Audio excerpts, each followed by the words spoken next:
What the Eyes Can't See is literally hot off the press. It's just out.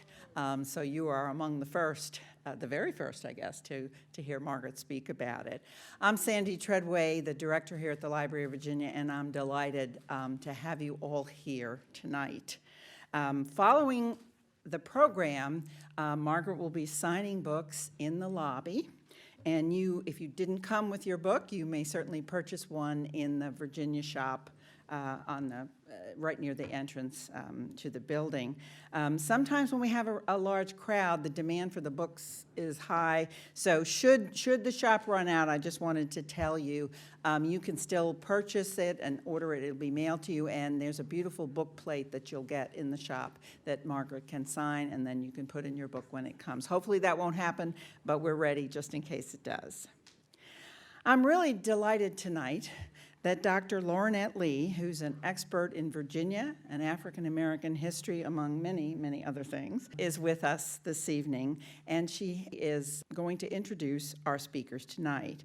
Dr. Lee teaches in the Leadership and the Liberal Arts program at the University of Richmond, and she is also a highly sought-after consultant in various public history fields, especially she likes to stress community engagement and interpretation and the teaching of public history so that the past informs our present. She's a longtime colleague and friend of the Library of Virginia, and we're just thrilled that she's here to introduce our program tonight. So, Laurinette, it's all yours.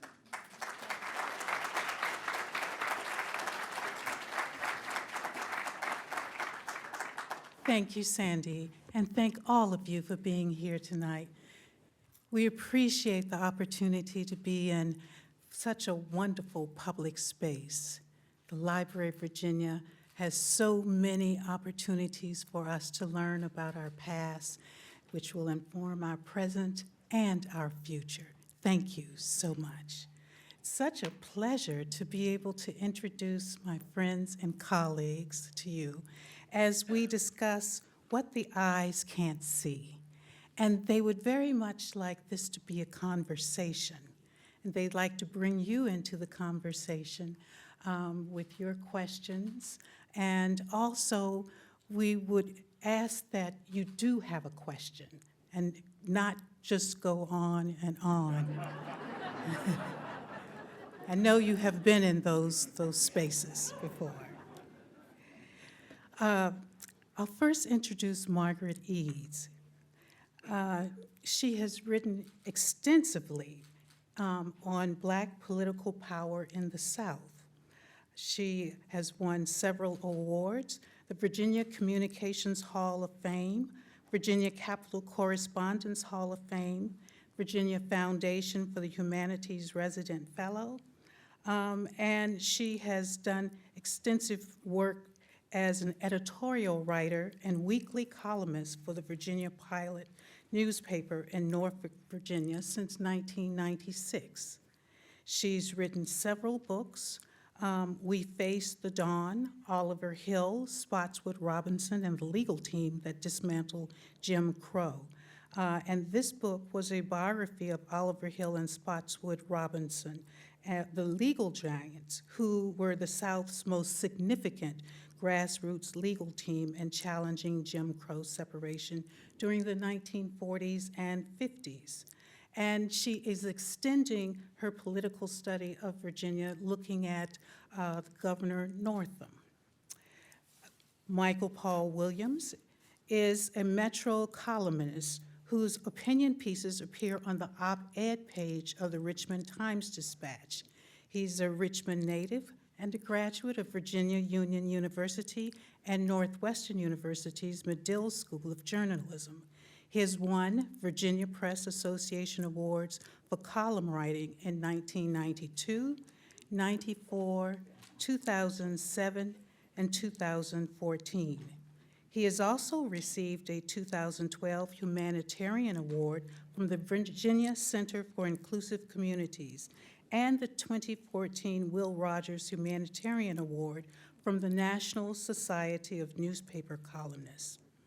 During the 1999-2000, he was one of 24 U.S. and international journalists awarded a Nieman Fellowship at Harvard University. And in 2021, he was awarded the Pulitzer Prize for commentary, for penetrating and historically insightful columns that guided Richmond, the former capital of the Confederacy, through the painful and complicated process of dismantling the city's monuments to white supremacy. Hear ye, hear ye.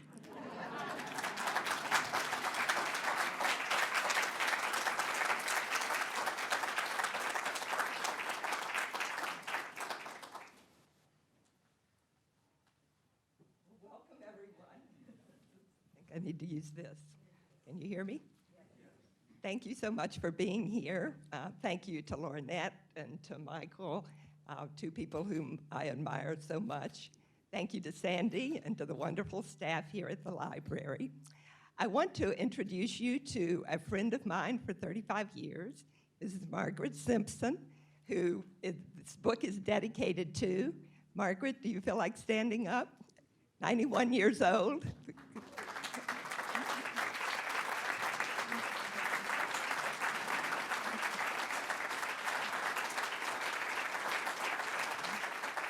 Margaret, you have been such a role model to me of a life lived by faith and with grace, and I am just delighted that we can share this moment together.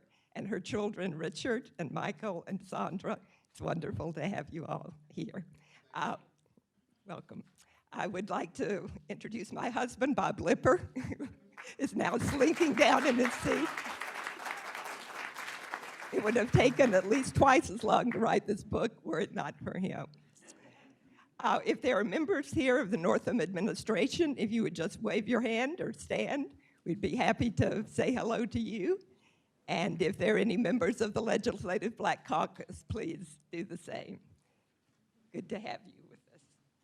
So I recently read an interview with Dominic West, who plays Prince Charles, now King Charles, in the new season of The Crown. And this is the season, of course, when everything falls apart for Charles and Diana. And he was asked how it feels to tell a story that the whole world thinks they already know. And this is what he said: "You're very aware everyone has a strong opinion about what happened and whose side they're on. It's a bit of a minefield. I can relate. I think everybody pretty much knows where they were and what they thought when they saw the blackface photo. But what I'm going to ask you to do tonight is sort of put away those memories and focus on, because it's actually, was he or was he not in the photo, is not the real point of the book. The real point is what came next. It's how a 59-year-old white man living in the South, who had many black friends, who had a good record on civil rights, could still be blind to many of the realities of living as a black person in America. So it's about what he learned and then how he took action on what he had learned. It's also about the black legislators and the black activists who prodded him and encouraged him in that journey. And then thirdly, it's also about you and about me. If you're white, it's about looking at your own life and trying to see what you might not have recognized about race in America. It's like creating your own personal blackface moment, as it were, and seeing how you stack up. So what I want to do to start us off is just to read a very short passage about Governor Northam and what he learned about his own life, and then Michael and I will have at it.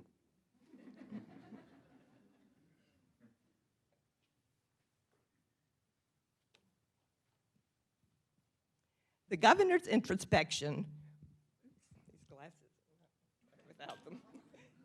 The governor's introspection went back to his youth on the Eastern Shore. He had not been a coddled youth. He had had to rebuild a car almost from scratch to have his own wheels. He had had to earn every penny of college tuition himself. Everything I've done to get where I am, I worked hard, he said. Having worked hard and achieved much, he had thought of life as a simple equation. Goal plus effort plus determination equals success. Now he was encountering lives for whom that was not true. 2 plus 2 did not always equal 4, or in his fortunate case, sometimes 5. For some others, it might add up to 2 or 3 or 1. Probably the most overt act of white privilege in his life, he saw, came when he applied to the Eastern Virginia Medical School. When Northam sought admission to the school, he had decent grades and slightly subpar medical school exam entrance scores. A family friend arranged for him to meet with the EVMS Dean of Admissions.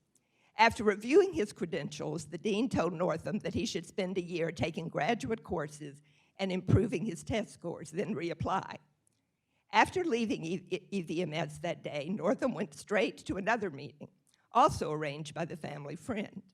This one was with Vince Thomas, then the mayor of Norfolk, and Dick Welton, an owner of one of the city's major department stores.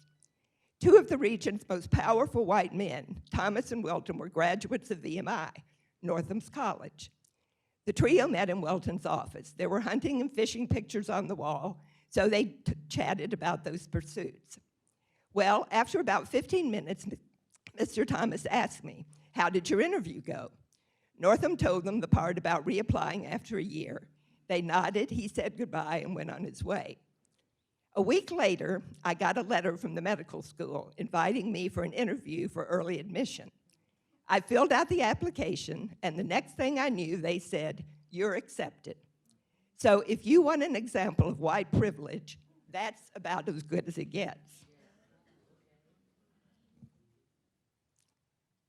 In another unexpected way, the blackface scandal added to Northam's deepened compassion for Black lives. For years, he had prided himself on being able to say truthfully that he did not see race.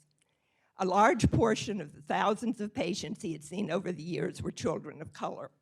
Their race played no conscious effort in his care. In January 2019, a few weeks before the blackface photographs surfaced, Northam had conducted an interview on the Eastern Shore that spoke to that intention. A local communications firm was completing a video documentary about Sam Outlaw, a renowned blacksmith in Anacostia who was Black. Asked for an interview, Northam recalled visiting Outlaw's shop as a young person, bringing in a shovel or a wheelbarrow for repair. Then he turned to racial awareness. The way we were raised, my brother and I, we didn't see color, and I don't think Mr. Outlaw saw color either. He just treated everybody as human beings, and I think it's a lesson everybody needs to learn. Alina Yarmatsky, his young office guide, had suggested at the time he might want to rethink that statement. He had not understood why. After months of meeting with Black Virginians, studying their history and being shown evidence of racial disparity in almost every aspect of American life, he understood. To see a shared humanity was essential, but to see no difference was to ignore the systems and the deep-seated, even unconscious personal biases that continue to oppress. To impose a veneer of sameness was to deliberately ignore the vast gaps that split Black and white Americans in almost every aspect of quality of life. Once he had adjusted his focus, "Oh my Lord," he said, he saw race-based difference everywhere. "The eyes can't see what the mind doesn't know," he became fond of saying. Well, once you are educated and understand, talk to people, then racial inequity is all over the place. It's everywhere you look. So welcome, Michael.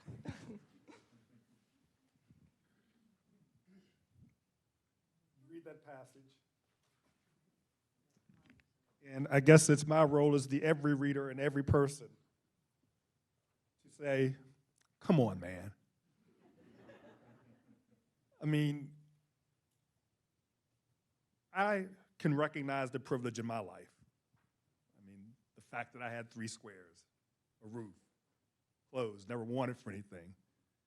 And you walk into a situation like that where one moment they treat you like Joe Schmo and tell you to essentially, to wait another year and we'll see. And then dramatically, it changes and you get the red carpet treatment, and you not realize that there's a form of privilege at work? I mean, so I guess the question is, what is it about privilege, white privilege, that blinds its recipients to its existence? Well, I think, first of all, it's a lack of awareness that there is white privilege. I think a lot of white people think I had good luck. You know, someone helped me along the way, but doesn't everyone get helped along the way? It's just not having focused on where those instances of privilege lie. And I know for many white people too now, you know, this was unusual. Not everyone can go to meet with the mayor of the city or go to meet with the head of the... It's kind of on the nose. Right. One of the things I really came to understand more in the course of writing this book, I think, is just the privilege of having white skin. And it's not something that I had focused so much on, but you can see that it's true, even if you don't have all these economic advantages that he had. You often can walk into a store, you can apply for a job, you can deal with a bureaucracy, and there is often an advantage that comes with that. But you have to think about it. You have to focus on it, and he had not done that. And I think it's important to say he is not unique in this. There are many people who have similar lack of thinking, and many people who really were far less attuned than he was to black and white relationships. Yeah, I mean, I cringe every time I hear a politician or someone say they represent hardworking Americans. I mean, if that's not a code, I don't know what is. I mean, the people working 2 or 3 jobs for minimum wage and barely making it or not making it aren't hardworking. And that just seems resonant and just his experience. I've earned everything I've gotten. Well, that's true, but you had a lot of help along the way. Well, I'm going to read just another section from this that I skipped over because it so applies to that. And so I didn't realize that someone, even working hard, there were breaks for me along the way with it because I'm white. And there are a lot of African Americans that have worked hard too that haven't been able to get where they'd like to because of their color. And I never looked at it that way before. There are a lot of people out there who look like me who still think like I used to. I'm working hard, so why isn't everybody else working hard? Well, they are, but they haven't had the privileges that you've had. I suspect that's a tough message for some people to absorb, that they aren't special. All right, it's one of those moments. Everyone remembers where they were when. I was sitting in the newsroom when the blackface story broke. And I know my reaction. I wrote a column saying he needed to resign. And we'll talk about that in a little bit. Yeah. What was your initial reaction once you saw the photo? The photo was an awful photo. Part of my initial reaction, I think when I first was aware of this, was when the Democratic presidential candidates began calling on him to resign. This was before people had started doing it in Virginia. And I really was, I don't know what the right word is, it's more than annoyed. I just thought, these people don't even know him, and this is being done for political reasons, is what my initial reaction was. I knew that he had been so instrumental in getting 400,000 more people on the Medicaid rolls, and that was such an achievement in Virginia. And I felt like people were not giving him credit for that when they should. I also was aware that night that I was in a distinct minority among my friends. And so, in fact, my husband, but so I had to ask myself, why do I feel this way? Why do I feel differently than other people do? And I think part of it for me was that I did think in some ways we have gone, I thought Al Franken should not have been forced to resign. And so that was in my mind. This was a 35-year-old photograph, a horrible photograph, but really, we need to look at all of a person's life. That's what I thought. And that's the mature, reasoned response. But But let me tell you what I was thinking. I mean, Ralph Northam and I, we're not far apart in age, and we're children of the 60s and 70s. And I know from being a child of the 60s and 70s that you knew damn well that that was wrong by then. By 1980, I mean, I was shocked that this was a thing, and I feel naive now, but I was shocked that people were going around and, taking yearbook photos and not feeling like it was a big deal. Because, I mean, even in the 60s, that was, and before then, it was known, at least in my circle, that this was wrong and really messed up and racist, horridly racist. So just that level of casual racism was kind of shocking to me. And then suddenly, when the story breaks, there's this spate of photos that pop up, and I'm like, my goodness, where are we? And, 1980s felt like we should have been beyond that. Oh, yeah. But people went back and looked at yearbooks across the country during that era. And there were, throughout the country, there were numerous pictures of people in blackface. We had the instance at the University of Richmond of the young man who was there with the noose around his neck and with several friends. I know him personally. He's a friend. And somehow he was accepting this, probably feeling that he needed to do that to get along. But you think we were further along in the 1980s than we were, just like you think we're further along in 2022 than we are. Yeah, but I did not know him. I did not know Ralph Northam. And he hadn't built up that level of capital, for me, even despite what he'd done with Medicaid. So, although I must say I didn't feel as much anger as I might have. There was just something kind of holding me back in that regard because, and I think Chuck Richardson, the former city councilman, kind of expressed it. Everyone knows Chuck's story, his narrative, as someone who went to Vietnam, got a heroin addiction, came back and was a highly functioning heroin addict while serving on Richmond City Council. Chuck, we talked about it later, he said, how could, I, of all people, not be willing to extend forgiveness? And he, in some publication, not ours, he said this was a man, speaking of Northam, who had no known racist proclivities before this incident. So he was willing to give him the benefit of the doubt, which is probably something a lot of us should have done before we tried to make him walk the plank. Well, one of the unusual things about him, and something that I realized after getting to know him, was that he probably had the most integrated childhood of any governor in Virginia history. His parents did not take him out of the public schools on the Eastern Shore when massive resistance came. That was very unusual. He had black friends who came to his house, who spent the night, who he spent the night with, and yet they had not had deep conversations about race. It was, as far as race was concerned, it was a superficial friendship. And yet, many of these people are his genuine friends and stood by him. When how often does that really happen? We all have friends, or most of us have friends of another race. How often do we have those deep, uncomfortable conversations? But that raises another question with me. We can always lapse into the sad cliche of some of my best friends are black. But some of his actually were. but what does that say? A lot of people, and this was kind of the impetus or part of the impetus with the desire to live in a more integrated society. That if we were around each other, knew each other, it would be harder to be racist. What does it say about the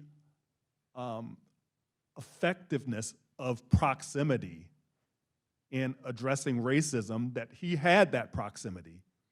He was around black people growing up all his life, and still he had these blind spots. It says that it takes more than proximity. It takes very intentional looking at your life, really thinking about that, and then trying to have conversations, which are not easy, but there are settings in which you can do that now. They're coming to the table, there are church forums, there are places where those conversations can be had. And I just think it says that you can't assume that because you have black or white people in your life that you've done all you need to do in terms of racism. Yeah. And the conversation with Sam Outlaw is telling, where he says, we didn't see color, and I don't think Mr. Outlaw saw color. Him feeling the level of privilege to speak on his behalf about what he felt is kind of telling in my thinking that, you know, did he ever ask him? Did they ever talk about it? No, you just assumed that he felt the same way that he did. Well, I think in terms of human relationships, it's wonderful not to see color. It's wonderful to see a person that you're with as a human being. But to then ignore all the structures in our society, you can't do that. You have to get past, the personal relationship is one thing, but to ignore all these structures, it gives advantage to the people who are in power. Yeah. So when did you decide to write this book? Well, I had thought that the book on Oliver Hill and Spotswood Robinson would be my last. It took 6 years to do that, and I did not really think I had another 6 years left. But on the day... How fatalistic are you? Maybe I wanted to play more. But the night that he said, or the day that he said that he was going to take down the Lee statue in Richmond, I just saw, well, this is a pretty wonderful story that from the blackface scandal in February of 2019, and now he's planning to do what generations of Richmonders have not been able to do, and he is in a position to make it happen. Of course, it didn't happen instantly, but he did make it happen. So I just thought that was a story worth telling. That's where it began. So what was your experience trying to shop the book? Well, I've written 6 books, and shopping the book has never been easy for me. That's, you know, I have some friends who decide to write a book, they get an agent, and they immediately get a contract, and I think, wow, how did you do that? I, on the other hand, have to work at it. I did this time, however, have the best agent that I've had, the most prominent agent, and he was very excited about the book. But when he tried to shop it to the New York market, it was in the wake of George Floyd, and this was really a point where publishers wanted black voices. They didn't want a white voice in the same way that they might have at other times as an author, and also the subject matter. But I continued to feel that this is an important subject matter because there are so many white people in the South and in the nation who have the same experience as Northam, or even a lesser experience in terms of race, and it was that it would be a valuable thing to show how he was dealing with that, and it would create a model that other people could follow. So that stayed with us, and then we wound up going to university presses, and it turned out that the acquisitions editor at South Carolina was from Virginia, and immediately knew that it was a good story. Just seems like a no-brainer. I mean, national story of redemption, and it's all tied up in events surrounding what actually turned out to be one of the epicenters of the protest movement. I don't know. It seems like some tunnel vision there. It's a book, so. So here's another come on man moment for me. How could a man of Ralph Northam's generation, which is my generation, not know what a minstrel show was? I can't explain that. It's right. His social cultural awareness is different. And, you know, he was always a scientist. That was his interest. Somehow he's escaped not only that, but some other cultural things along the way as well. So, but it's strange. How is it, given the nastiness of our politics, and it didn't get nasty yesterday either, And we've for quite some time had, you know, the ops, you know, working to dig up dirt on the political opponent. How did this photo go undetected for decades? Well, the only thing I can think is that it wasn't undetected. I think it was undetected by his political people and by opposition research, and probably that's because who knew that medical schools even had yearbooks? But I think there had to have been hundreds of people who had seen that photograph, who went to school there or were aware of it, and somehow they didn't think it was that newsworthy or that important to share. They just accepted it, I guess. And of course, it was when he made a statement on abortion that really angered someone who then revealed the photograph. Do you think they didn't think it was newsworthy, or they were protecting him, or in that way, Probably some of both. protecting the larger? Well, I think it's possible that people saw it and thought nothing of it. That's what people do. And I also think it's possible that there were people who were protecting him. Wow. And again, you know, you see, I mean, it's not just the blackface; it's the Klan's person beside the person in black. I mean, it's a jarring photo. It's a jarring. I mean, what does that say about the banality of race in America, or racism in America, that people could absorb, they could see that and think nothing of it? Right. Well, Rita Davis, who was his counsel, talked about being at Washington and Lee as a student, and white men would come in Confederate uniforms to invite their girlfriends to the Southern Ball. And, you know, these are just things that were part of the culture that are passing on now, hopefully are passing on now. Now, as I read the book, you tracked down the yearbook editor? I did. All right, that's a scoop. I wish she'd had a little more to say. Yeah, why didn't she come forward?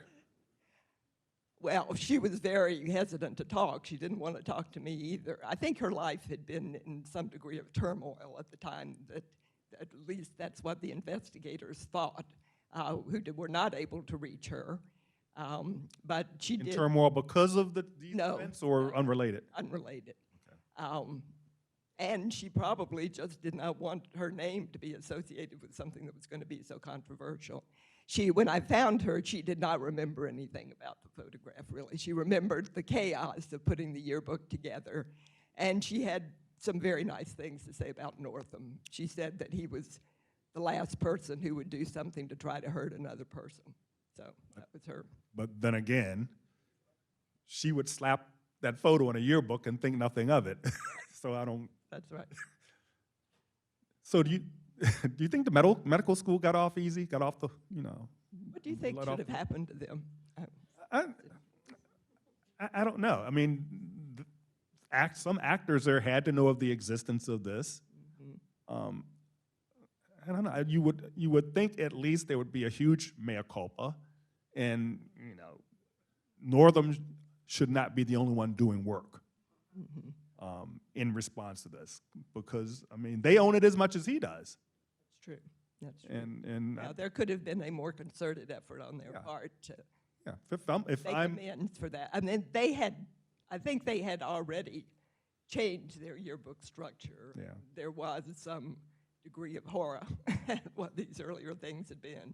But yes, there could have been a more formal effort to make some amends from it. well, if I'm a black medical student, I'm looking at another school, I think, just based on that episode. I mean, it would have to have some impact, I would think. Can we talk about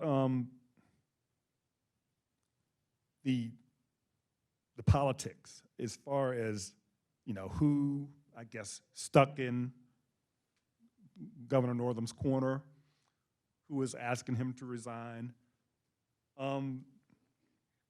You know, you have all these members of the Legislative Black Caucus push, you know, at some point supporting him, pushing him to become the better person he was trying to be. You know, I remember during his, you know, when he was governor, I remember it seemed like the faces of his administration during the pandemic were Rita Davis, who I would see, you know, coming up on the mic and explaining some legal concept. They're talking about the monuments. Or Dr. Oliver, who was leading us through the pandemic. I mean, it was,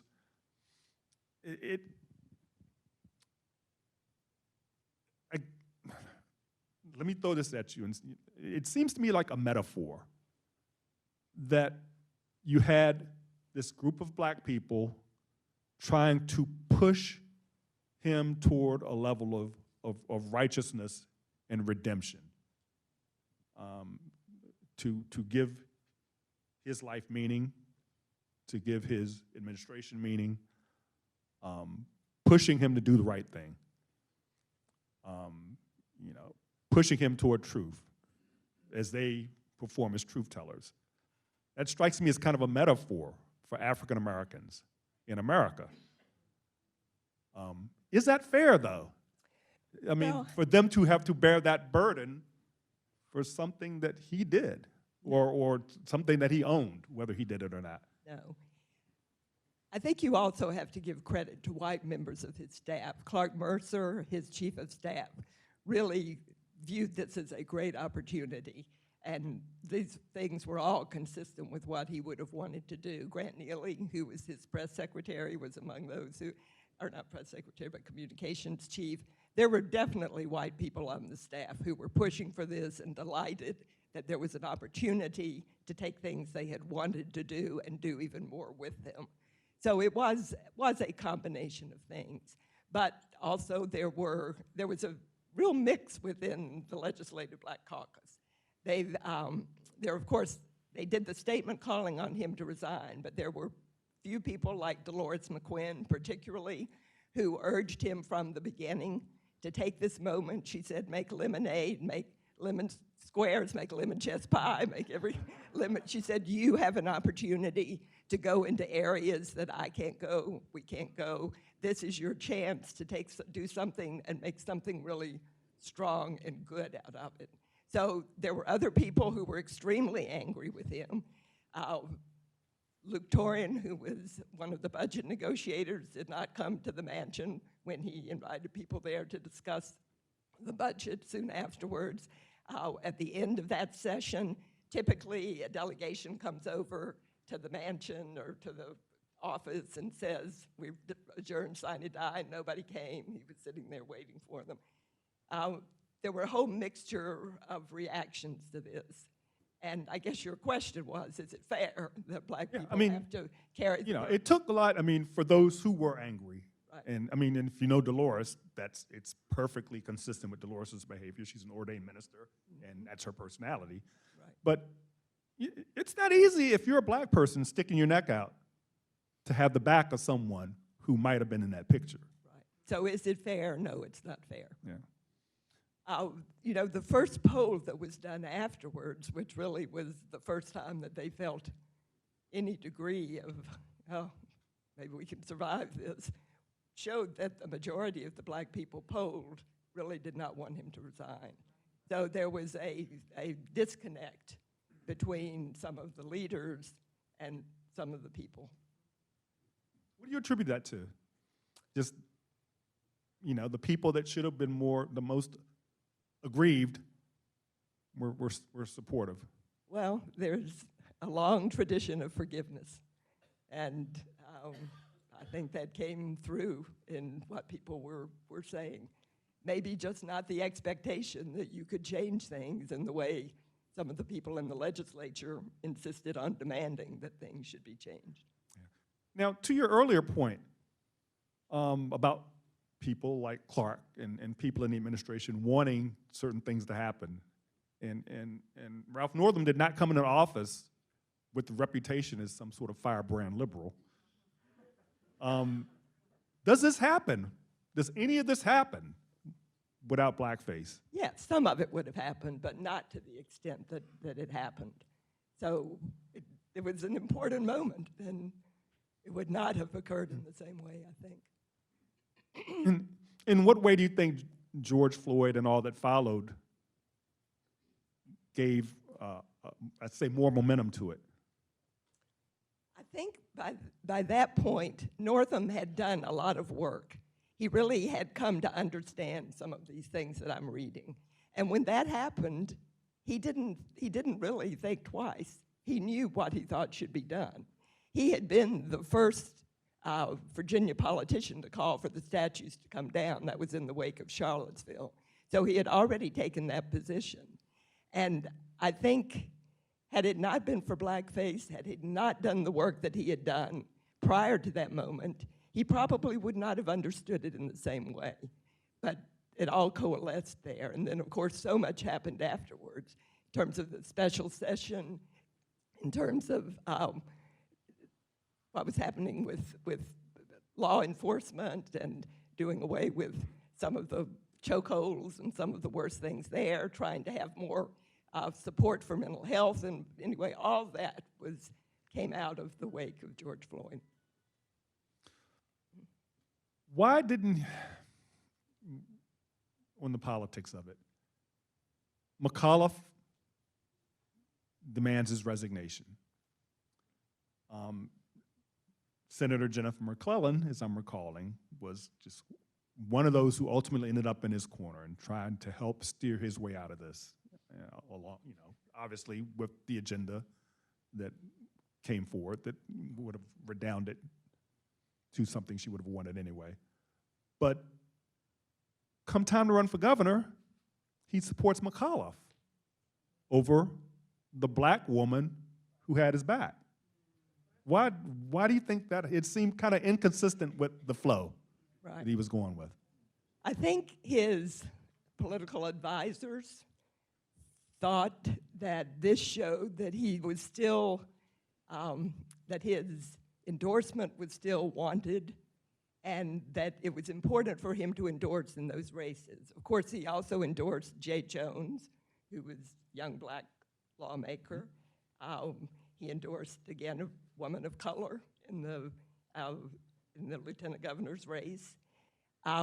He felt that there were 3 black candidates running for governor, and that unless they coalesced, they were not going to defeat McAuliffe, which is probably correct. And so he says, at least, although people have different interpretations of this, but he says that he tried to make that case and no one was buying it. I personally think it was a mistake for him to endorse in the governor's race. I think it wasn't necessary. It really angered people who would be in his corner otherwise. I mean, I never think it's necessary, or rarely necessary, for someone to endorse in a primary in that way. I think it just sort of creates animosity that you really don't need to create. Yeah. There's some people who are calling Governor Northam the most consequential governor in modern Virginia history. Certainly on race, I'm thinking like the only comparison is Linwood Holton, who ultimately could not have been elected dog catcher in Virginia by the time he was done. Then we have Lyndon Johnson, a man who some would describe as an unabashed racist, but who ended up shepherding the most consequential civil rights legislation in U.S. history. Do you see any parallels between LBJ and Northam? Well, they're totally different personalities, for sure. Northam is self-effacing. He's really nothing like Johnson was in terms of manipulating politics and manipulating people. No comparison there. I mean, they both came out of the rural South, and they both had some degree of awakening about race. It was a different time for Johnson, and so I think there was probably some more overt racism in his makeup than I think there was in Northam's. So a lot of difference, but at the same time, they both achieved things that might not have been expected. here's another come on man moment. The moonwalk, the Michael Jackson thing, that kind of bothered me, and we're going to get more on just your conclusion later about the episode, the picture. But if he could do that, and if he could recall that, what makes it out of the realm that he could have been in that notorious photo? Well, let me say first of all what he says about the moonwalk picture or moonwalk moment, which was that he was asked about that he was trying to think of a witty, snappy rejoinder. He sort of looked this way, that way. It was 3 seconds, and that he never had any intention of trying to do the moonwalk. Of course, most people who looked at it thought that it looked as if that was exactly what he was planning to do. But he says he couldn't have done it by then if he'd wanted to, because it required a degree of skill and agility that he no longer had. So I think that probably has some truth to it. What was the second part of your question? No, just if he was capable of imitating Michael Jackson in that way, how is it beyond the realm that he would be in that yearbook photo? Right. Well, it's not beyond the realm that he's in the yearbook photo. I mean, I came to the conclusion that he's not. Other people might reach a different conclusion because I don't know definitively. I think that truthfulness is a core value for him, and I really do think he does not remember that he was in this picture and thinks he was not in the picture. I also think, beyond that had he been in the picture, there were at least 2 other people who knew for sure that he was in the picture. And if they had come forward, it would have not only ruined his governorship, it would have ruined his entire reputation as a sort of decent person. So for him to be lying about that was risking a huge amount. So it's like panic. I mean, I think you kind of made the analogy of like people who confess to a crime they did not commit. That they feel like if I do this, it'll be easier for me, or they're under duress, or just panic, or is that kind of the mindset? I wrote a book about false confessions, Earl Washington, and I could see a lot of similarity in this, that you sort of have shock, you have panic, you have a desire to do something quickly that's going to maybe take the pressure off you, and you have authoritative voices telling you if you do a certain thing, it will be better. Everyone knows who Earl Washington is? He was on death row in Virginia and turned out to be innocent. The way I've put this together from that night, and it's really interesting when you try to write history, even such recent history as this, you can have 3 people in the room and they have 3 different memories of what happened. But the best I've been able to put this together, he had 3 choices that night. He could deny the photo, he could acknowledge the photo, or he could say what was the truth. He really didn't remember. And what I am told is that those who were advising him said, to say you don't remember this, how could you not remember a photo like that? That just was non-tenable, that you couldn't say that. So it had to be either accept it or deny it. And that sort of put 2 of his core values in opposition, which are tell the truth and take responsibility. Take responsibility meant admit it. Tell the truth meant that he didn't really remember. And he decided that if he went ahead and acknowledged it, that people would likely start forgiving him, because that's also often in public relations is the feeling that if you get out in front of an issue, people will start forgiving you. That was what he expected, and of course that is not at all what happened. He was not taking into account, I think, where the Democratic Party stood on race at this point in time, and it turned out to have been a mistake.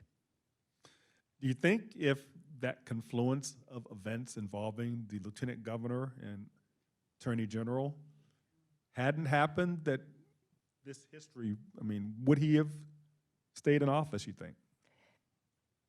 It would have been hard. He thinks that he could have, but I don't know that that's the case. We'll never know. That was an extreme stroke of luck.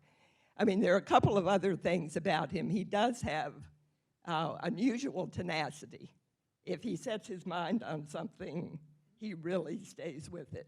So with that in mind, he possibly could have remained in office, I think, but it would have been very hard.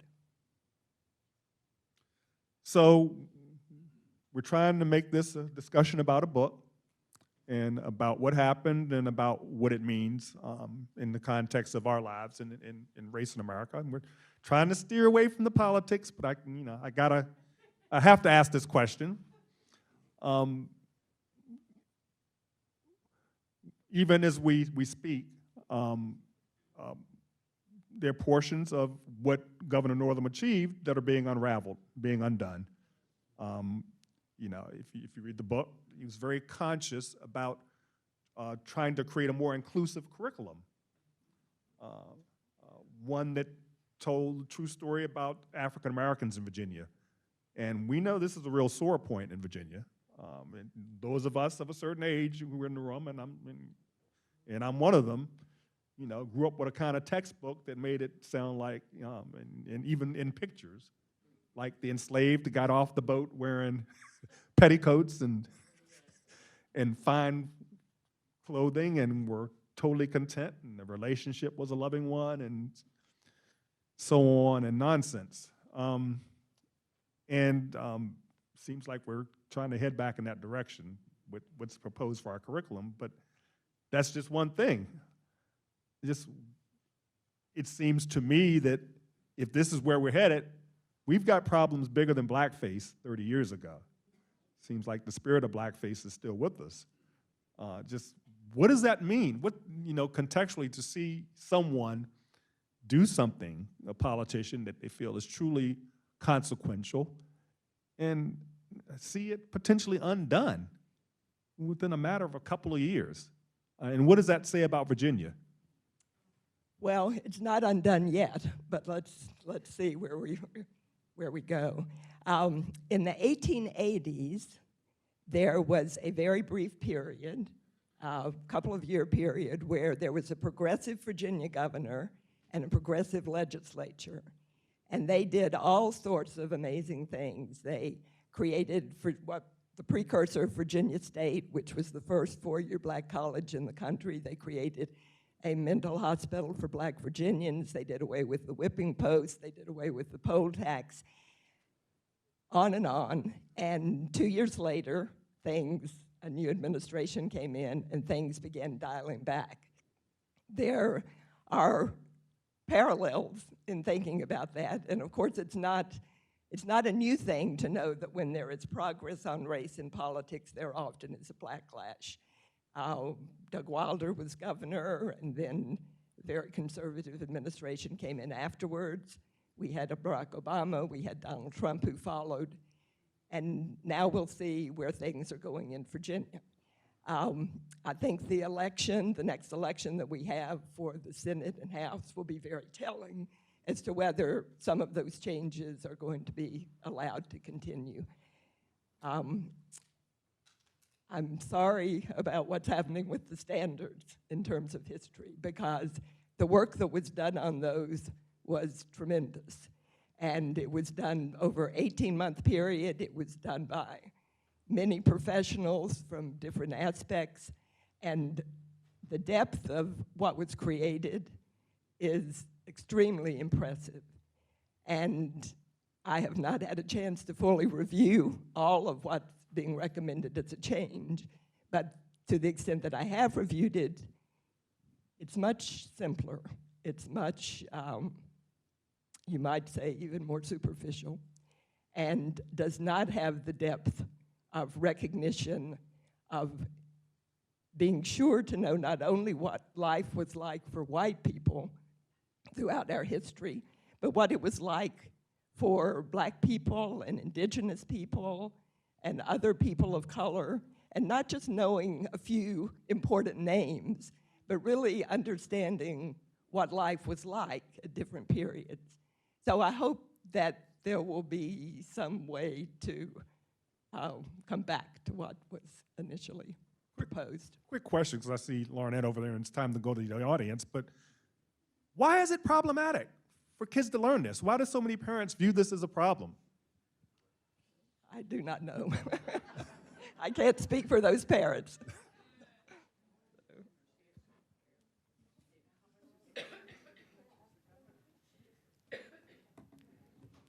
You end with an interesting question, Michael Paul.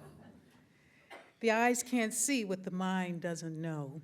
And perhaps it is because we don't want to know what it has been like for those who have had to live with such disparities, with such discrimination. But what you have done, Margaret, with your book gives us a glimpse into one man's reckoning with his own history, with his own past, and the cultural and social environment in which he was raised. And it gives all of us an opportunity to think about that environment in which we are raised and are raising children, and the environment in which our students are learning. It was in 1870 that we established a public school system here in Virginia. And that was really the initiative of Black legislators and white legislators working together so that all children could get an education. And it gives us a reason to think now about the kind of education they are going to get as we move forward. And one of the wonderful things about having the Library of Virginia is that it is open to all people so that we will know our history. Okay, I said, I'll open this up to questions, and I went on, as a historian will do. Let us hear from you. We have people here at the microphones that will come to you. Is there one, as we say in church? Yes. Margaret, Michael, thank you. I'm Anne Marie McCartan. And Margaret, you were a reporter for many years. You know how to ask tough questions. You know how to be a little bit cynical and questioning. How were you able to maintain, or do you feel you were able to maintain objectivity with such a pleasant subject and someone who you felt was really honest and open? Were you able to ask tough questions and get some really important answers from that? Well, I hope so. I guess if you read the book, you can make some judgment about that. I was pleased that Governor Northam was willing to take this on, but I tried to get to the tough questions about what had happened with the photo, what his life had been like as he grew up, what he had learned from these experiences, and I hope the proof is in the pudding. I'm curious to know if you've heard back from community leaders or politicians concerning your book. I know it's only been a couple weeks out on the market, but what have you heard? Some. Governor Northam has pretty much elected to just sort of stay quiet. He said that he's much happier being a doctor than he was being a politician. He's been positive in the responses that he has given to me personally, and I'm still waiting to hear from some other politicians. Yes, I'm trying to weave my way through Isabel Wilkerson's wonderful book, Cast, and she and the Richmond audience was fortunate to be able to hear her at the University of Richmond through the Jepson Center, and I really appreciate her presence. Listening to Michael Paul Williams and your narrative about the issues of white privilege and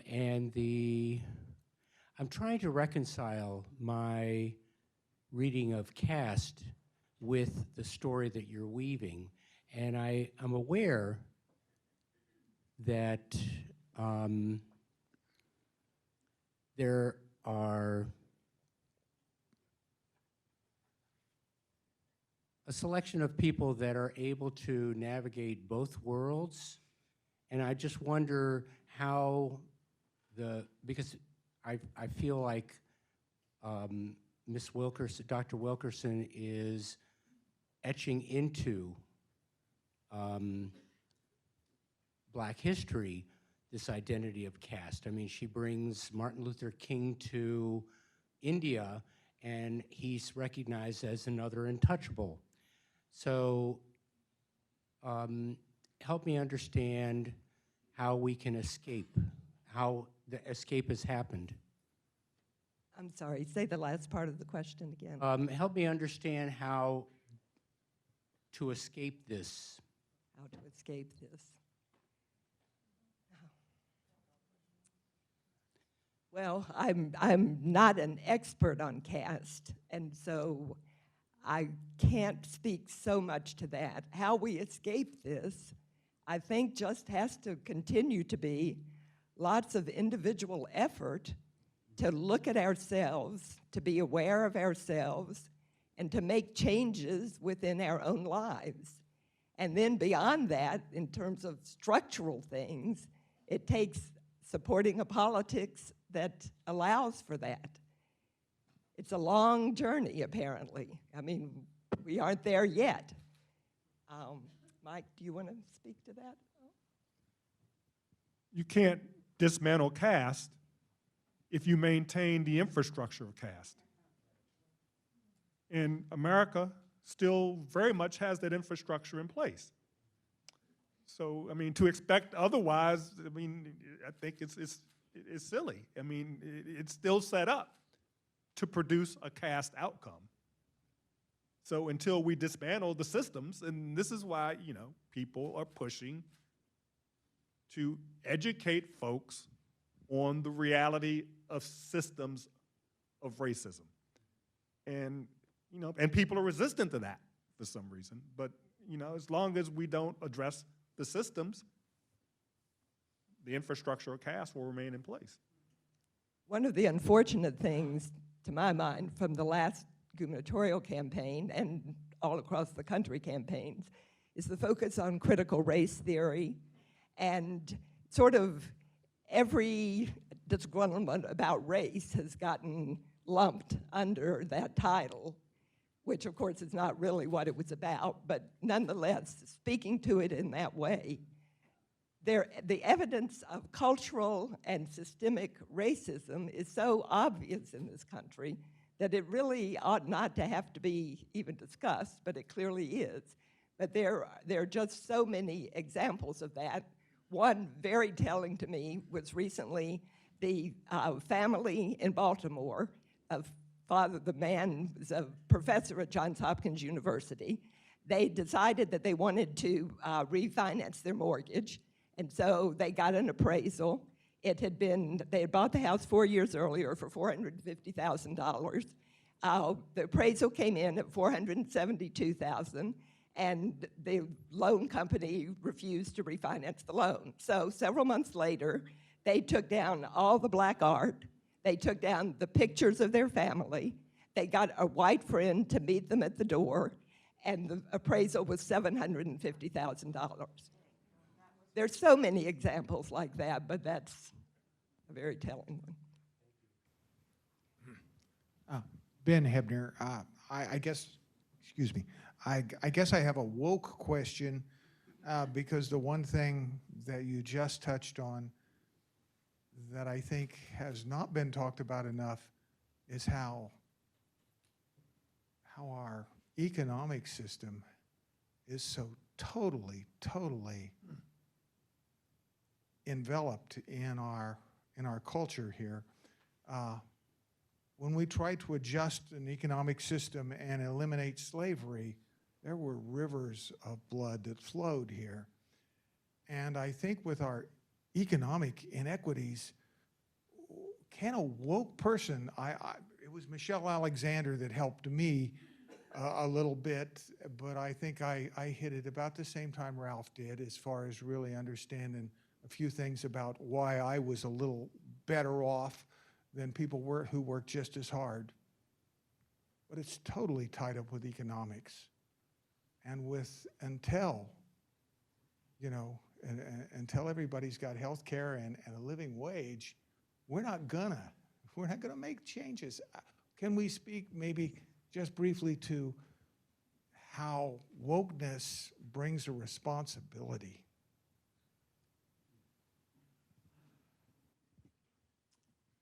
Woke has become sort of a term that is so disparaged by conservatives. I don't want to put every conservative in the slot over here, but by certain elements of conservatism, that it's almost not even useful to use that term anymore, I think. Like liberal. But your point, of course, is well taken. And there, again, are just so many examples of that.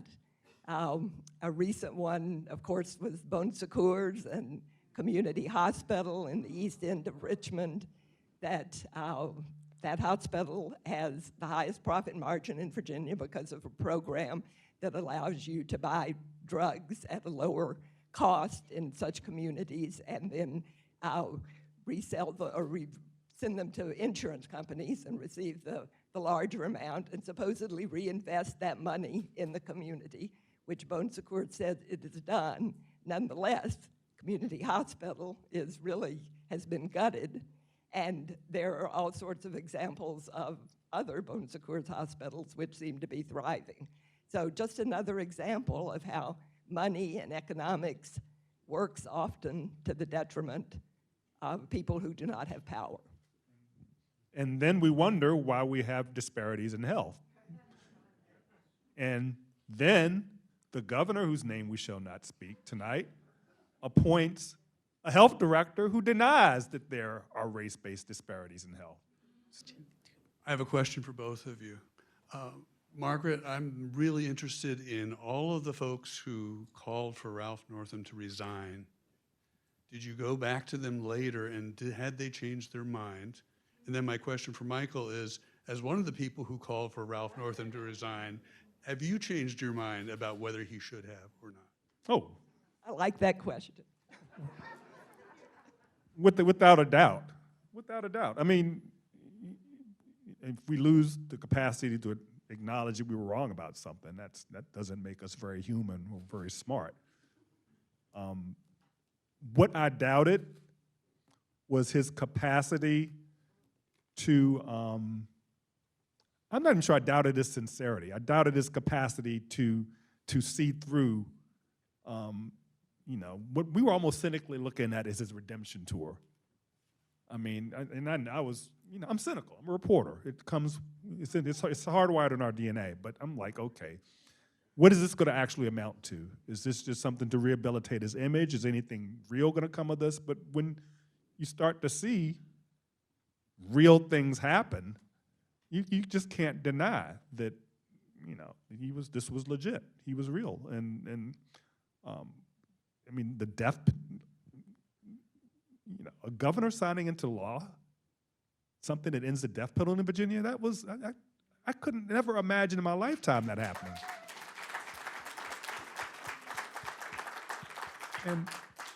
And I was standing out there when, with him, when the Lee Monument was removed. And, Margaret talks about, I didn't know this. I didn't know this until I read her book. He had 2 sets of clothes. One for the bulletproof vest that he had to wear. So he went through something. So, whatever even if he was in that picture, at this point, his life's works at this point, I say paid in full.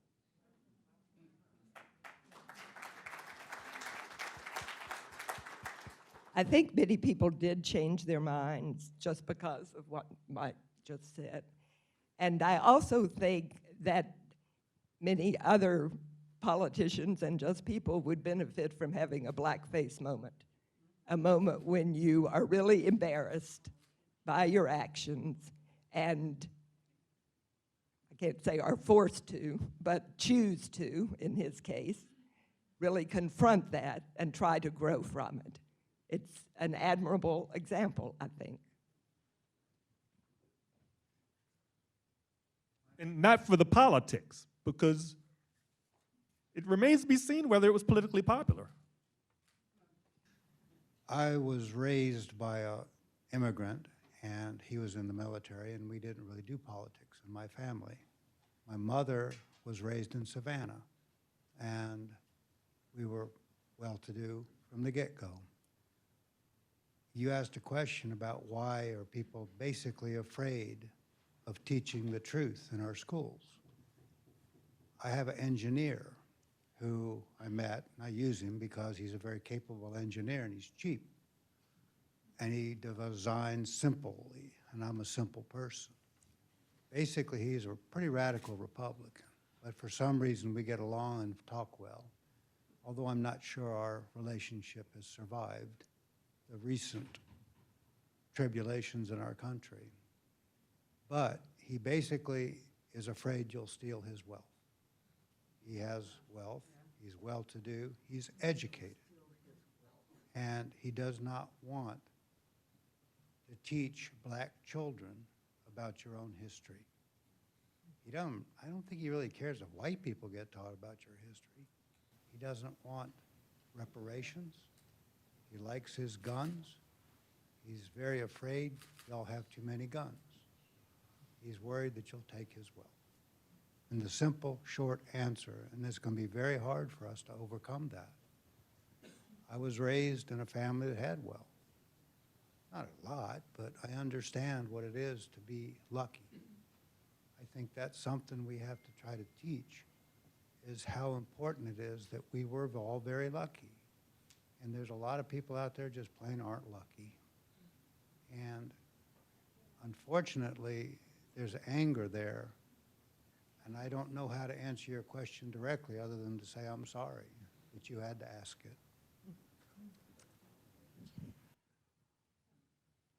I think one of the things that was said or heard frequently in the last gubernatorial campaign was, I don't want my children, white children, to feel badly about themselves. And of course, one response to that is, well, what about the black children who might feel badly about themselves because of the place that they have been given or in society? Do they not deserve some explanation for how that has occurred and how their parents and grandparents may not have been at fault for that? So that's an argument that does not hold merit. The desire for these parents to have their children avoid discomfort is the epitome of white privilege. To tell a child or to tell a school district, we don't want you teaching about little Ruby Bridges going through hell to integrate a school and facing all sorts of trauma because it will traumatize our child, is the epitome of privilege. And I mean, that's bigger than irony. I have no word for the mind that can work in that way. I'm struck by the comment that you're just making in the context of the title of the book. Because if I'm consciously choosing to say I don't want this history to be taught, it's not that the mind doesn't know, it's that the mind knows and doesn't want to see. And I wonder if in Governor Northam's trajectory, if he looks back and reflects on, did he see these things and actually try to deny them, or does he really genuinely believe he didn't know these things, he wasn't aware of them? What's your sense of sort of his reflection on his journey? Well, I can't speak for him in that, but I think he would say that he really did not see them, that he thought the fact that he did not see race was a virtue. And again, in a human person-to-person way, it is. But in terms of societal structures, it really isn't. I can't speak for him, though. We have time for one more question. It's right here in the back. I wanted to ask you about another politician who on that Saturday admitted that he had dressed in blackface after calling on Northam to resign, and who apparently faced no consequences and went through no learning experience. Do you want to comment on Mark Herring? Well, he's not in office, so I wouldn't say that he faced no consequences. And we know whose endorsement he didn't get.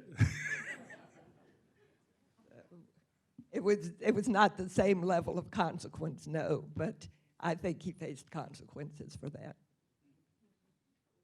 But there was no photo. I mean, the photo was the thing. I mean, it's not just the idea that, yeah, I once did this. It's just that photo was just hellacious. Thank you both, Margaret and Michael Paul.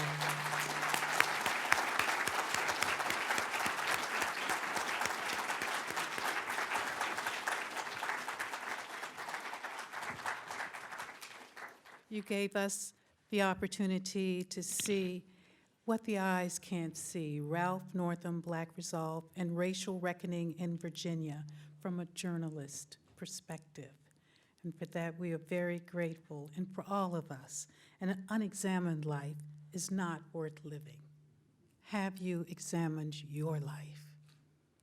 Thank you to the Library of Virginia and all of my colleagues here. We're so glad you came tonight. Peace be with you.